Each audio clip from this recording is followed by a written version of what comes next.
Olá, crianças, tudo bem com vocês? Hoje é a nossa nona aula de língua portuguesa com a turma do quarto ano. O capítulo é o capítulo 1 da unidade 4. Que tal controlar suas contas? Das páginas 46 a 51. Os itens abordados são anotando os meus compromissos e a agenda. As atividades referentes a esta aula são para entender o texto, páginas 48 a 50, e vamos produzir página 51. Bom, vamos começar na página 46 do nosso capítulo 1. Que tal controlar as suas contas? Neste capítulo, você vai conhecer alguns textos que ajudam a organizar e facilitar o nosso cotidiano, a agenda, os boletos e as faturas. Nós também iremos analisar como esses documentos funcionam e como eles são utilizados. E também vamos conhecer os sons das letras L e U em final de palavras e descobrir quais são as diferenças entre os vogais orais e vogais nasais. Página 46 e 47. Conversa vai. Você costuma ter muitas atividades e muitos compromissos? Como você consegue se organizar para cumpri-los? Alguém cuida disso para você? Ou seja, nós sabemos que vocês, por exemplo, têm as atividades de casa, atividades de classe, tem os mini-testes, tem o portal, não é isso? Tem que estudar para a prova, tem as atividades, as coisas que vocês fazem em casa. Como é que vocês fazem para organizar tudo isso? Vocês anotam? A mãe de vocês vai lembrando? Como é que vocês fazem para organizar? Vocês provavelmente usam uma agenda para registrar esses compromissos, como as tarefas de casa e os trabalhos escolares. Bom, nós temos a nossa agenda digital, né, que já é uma modernidade da agenda. Então, nessas agendas, vocês recebem tudo que vocês têm que fazer por dia. Recebe a atividade daquele dia, o conteúdo daquele dia, quais são as disciplinas, as aulas daquele dia. Isso porque não é fácil vocês lembrarem de tudo, né? Se eu falasse para vocês, pessoal, hoje a aula de língua portuguesa é sobre tal assunto e vocês devem fazer tal tarefa. Vocês iriam lembrar? Imagina eu falando isso, tia Renata, tia Cris, tia Flávia. Vocês iriam conseguir lembrar tudo? Não. Por isso que nós temos a nossa agenda, né? No nosso caso, agenda digital. Agora imagine que você precise cuidar também das despesas da casa e da família. Imagina aí a mãe de vocês tendo todas as coisas que ela tem para fazer, os compromissos da faculdade e ainda ter que lembrar de tudo isso da casa. Será que ela ia conseguir organizar tudo isso, todas as contas? Como é que elas fariam? Bom, eu particularmente anoto tudo. Eu anoto até o que eu tenho que comprar no mercado para facilitar a minha vida. Eu anoto o que eu tenho que pagar, eu anoto o que eu tenho que fazer, geralmente eu anoto no bloquinho. No bloquinho, as aulas que eu vou gravar, se eu tenho mini teste para fazer, se eu tenho slides para produzir, se eu tenho provas para fazer, né, provas para corrigir, tudo isso eu organizo para ficar mais fácil e eu vou vendo, vou marcando tudo que eu vou fazendo. Então, para mim, facilita muito anotar tudo. Anotando os meus compromissos, página 47. A agenda é um recurso muito útil para a nossa organização diária. Leia o texto da agenda de Lucas e veja como funciona. Então, dia 19 de março, aí tem um dia marcado da semana, eu creio que seja terça-feira, não tem aula de educação física. Dia 20 de maio, creio aqui que seja quarta-feira, lição de casa de língua portuguesa, página 28. Dia 21 de maio, que eu creio que seja quinta-feira, porque tá bem pequeno aqui, gente, mas é quinta-feira, devolver o livro na biblioteca. Dia 22 de maio, sexta-feira, trazer uma cartolina e fui à casa da Clara.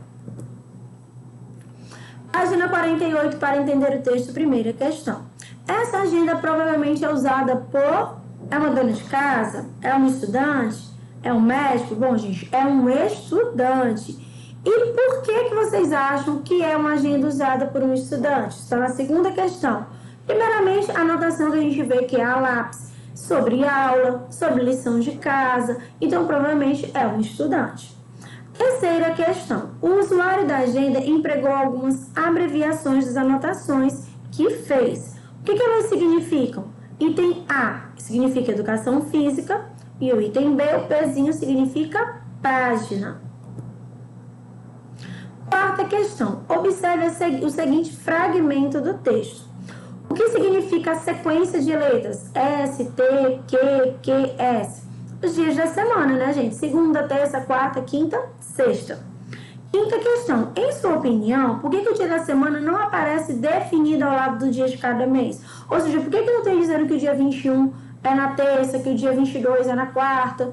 Bom, porque nesse caso, gente, isso é importante que a agenda, quando ela vem com essa determinação, que não tem marcado, especificado qual é o dia da semana, você pode usar em qualquer ano. Porque, por exemplo, digamos que no ano de 2020, dia 19 de março, foi numa terça. Em 2021 será numa quarta, um exemplo, né?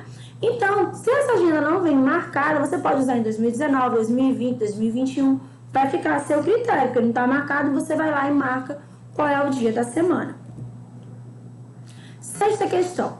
Nas páginas lidas, quais dias do mês correspondem ao sábado e ao domingo? Bom, dia 23 e 24.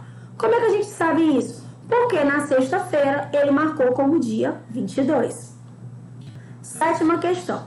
As agendas servem para anotar compromissos futuros, mas também podem ser usadas para registrar acontecimentos que não queremos esquecer. Quais anotações se referem a um evento que já tinha acontecido quando o registro foi feito? Ou seja, você já fez. Fui à casa da Clara. Ele já foi à casa da Clara. Oitava questão. Nós vamos agora botar a que dia corresponde cada compromisso. Associe as colunas de acordo com a agenda. Item A. Não haverá aula de educação física. Isso foi na terça-feira. B. Fazer a lição de casa. Isso foi no dia 20 de maio e foi também na quarta-feira. C. Levar a cartolina para a escola. Isso foi no dia 22 de maio. D. Fazer a lição de português, de língua portuguesa. Isso foi no dia 20 de maio, que foi na quarta-feira. E. Ir à biblioteca, dia 21 de maio. Nona questão. Observe o objeto que está sobre as páginas datadas, as páginas da agenda. O que ele é? E qual é a utilidade dele? Bom, ele é um marcador e ele serve para indicar a página do dia em que você está. Décima questão. Você conhece outros tipos de agenda? Vocês podem estar comentando na nossa aula, quem está presencial, e podem também estar comentando com os pais, quem está no ensino remoto. 11ª questão. Para alguns profissionais, a agenda é um instrumento muito importante na organização do trabalho. Para mim, é super importante, gente. Analise as imagens a seguir e marque um X naqueles que, na sua opinião, correspondem a atividades que precisam de uma agenda. Em seguida, converse com o professor e os colegas justificando a escolha. Bom, o item A aqui, a pessoa que vende sorvete, ela precisa de uma agenda? Provavelmente não. O item B, o cantor, vocês acham que ele precisa de uma agenda? Bom, eu acho que ele precisa, mas vocês têm que ver, até porque ele tem shows em determinadas datas, eu acho que ele precisa. Item C, uma médica, ela precisa de uma agenda? Bom, eu acho que ela precisa, que é justamente para anotar os compromissos médicos que ela tem. No item D, a professora, com certeza, mas se for a professora Lani, ela precisa, tá, gente? Porque eu anoto tudo que eu tenho que fazer naquele dia. Item E, uma cabeleireira, ela precisa anotar alguma coisa? Aí vocês que decidem, né? Tem cabeleireiras que anotam o dia que o cliente vem, o horário que o cliente vem. Item F, o jornalista, ele precisa anotar os compromissos que ele tem? Vocês acham que sim ou não? Página 50, a agenda serve para que lembremos as datas de nossos compromissos. A agenda escolar, portanto, ela vai dizer respeito a atividades escolares, como lição de casa, avaliação, mini-teste. Existem vários tipos de agenda. Algumas são tradicionais, semelhantes a um caderninho, né? E outras são digitais, como é o nosso caso. E também tem a agenda digital de alguns celulares, que você pode também estar anotando o que você tem para fazer. Página 51. Aprender brincando. Certamente você usa uma agenda para registrar suas atividades e seus trabalhos escolares. O meu filho, gente, ele tem uma agenda que ele registra toda a atividade da escola que ele tem. E o marcador de páginas você usa? Que tal ter um personalizado feito por você? Utilize o modelo da página 3 do material de apoio, tá bom? Siga as instruções e crie um marcador de páginas personalizado para vocês. Página 51, vamos produzir agendas e regras. Chegou o momento de organizar o seu dia a dia. Anote na agenda a seguir os seus compromissos e as suas atividades escolares para a próxima semana. Pense nas informações que são úteis e necessárias para você. Horário do compromisso, página da lição de casa. Antes de começar, não esqueça de completar a agenda com as datas adequadas. Vocês vão escrever nessa agenda aqui todos os compromissos de vocês durante uma semana. Ficha de atividades. Agora nós iremos corrigir a nossa ficha de atividades da página 17. Primeira questão. Leia as frases com atenção e reescreva trocando as palavras destacadas pelo diminutivo. Joaquim presenteou Joana com um lindo anelzinho. B. Ele mora na última casinha da rua. C. Todos os dias, antes de ir embora, Ana dá um beijinho em cada um. O nome do rapazinho é Marcelo. E. Cacá fez um gol no finalzinho da partida. F. Dora trabalha acolhendo animaizinhos que estão abandonados nas ruas. G. Não consigo sair de casa sem tomar ao menos um cafezinho. H. Adotei um gatinho. Segunda questão, nós vamos completar as frases com os respectivos diminutivos. Página 18. Item A. Um livro pequeno é um livrinho. B. Uma cadeira pequena é uma cadeirinha. C. Um leão pequeno é um leãozinho. D. Uma árvore pequena é uma arvorezinha. Um vaso pequeno é um vasinho. F. Uma casa pequena é uma casinha. Página 19, primeira questão. Observe o cartoon abaixo.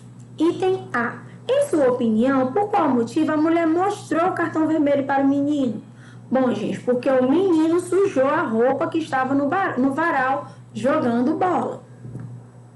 B. Qual foi a sua impressão sobre o cartoon? Aí é uma resposta pessoal. Item C. Podemos observar que no cartoon aparecem vários elementos, entre eles bola, varal, menino, mulher, grama, cartão e camiseta. Se usarmos o diminutivo para nomear esses elementos, como eles ficariam escritos? Bom, ficariam da seguinte maneira, gente. Bolinha, varalzinho, mulherzinha, graminha, cartãozinho e camisetinha. Segunda questão, página 20. Escolha um assunto que seja de seu interesse e escreva a sua opinião sobre ele. Use um argumento que dê credibilidade ao seu texto, ou seja, que defenda de forma clara o seu ponto de vista. Em seguida, peça a um colega ou um familiar que escreva a opinião dele sobre o mesmo tema. Ao final, compare as opiniões e apresente semelhanças e diferenças. Bom, vocês vão escolher um tema, vão colocar a sua opinião, perguntar a um familiar a opinião dele sobre aquele tema e vão escrever quais são as semelhanças e as diferenças entre a opinião de vocês dois sobre o mesmo tema. Bom, gente, eu vou ficando por aqui. Espero que vocês tenham entendido e gostado da nossa aula. Continue estudando, se dedicando e acompanhando as nossas postagens através da nossa agenda eletrônica. Grande abraço e até a próxima aula. Tchau, pessoal!